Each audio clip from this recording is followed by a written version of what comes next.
Et l'objet de cet entretien, ce petit déjeuner sur l'Algérie de demain, c'était montrer à un public français et à un public à la fois constitué par des entrepreneurs et la diaspora que l'Algérie allait être demain un très très grand pays, un très grand pays.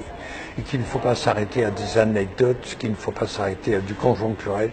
Structurellement, l'Algérie va être très puissante. Il y a quatre facteurs, quatre tendances lourdes qui vont lui donner à ce pays un relief particulier. C'est la montée en puissance de l'Afrique. Et si l'Afrique monte en puissance, eh ben, l'Algérie se trouve l'interface avec le Maghreb, entre l'Europe et l'Afrique. Et le forum France et le forum Algérie-Afrique, le 4, 5, 6 décembre a été un grand succès. Moi, je suis sorti étourdi de voir la puissance de 4-5 000 personnes. J'ai jamais vu ça. La deuxième chose que nous voyons comme tendance lourde, que nous observons, c'est l'industrialisation du nord de l'Afrique, du Caire à l'Algérie, au Maroc. Tout ce nord va devenir, à cause de l'énergie, de l'espace, va devenir une grande zone industrielle. L'Europe va se robotiser, l'Europe va perdre des emplois industriels, une partie, et l'Algérie veut se transformer, diversifier ses exportations, diversifier sa production, et donc le nord de l'Afrique et l'Algérie vont récupérer des tas d'activités. Et ces activités, plutôt que de décliner en Europe ou de partir en Asie, elles vont venir là.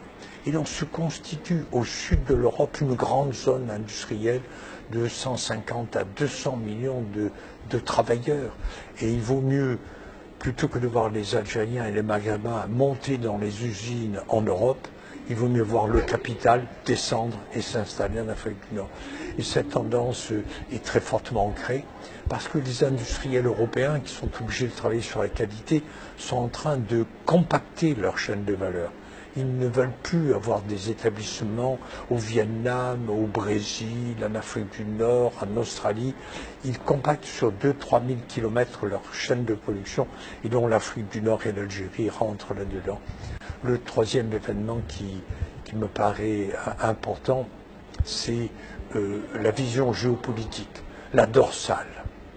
Le fait que les Algériens, avec les Chinois, aient l'idée de traverser l'Afrique occidentale, de passer directement de Alger à Lagos au Nigeria, c'est énorme. Si l'Algérie, en 4, 5 ans, 6 ans, permet à tous les industriels européens de venir à Alger chercher le nouveau port et de descendre les produits pour les transformer, les adapter et descendre jusqu'au centre de l'Afrique, au Tchad, au Niger, au Mali et au Nigeria, cela évite aux produits de faire tout le tour de l'Afrique en bateau. C'est énorme.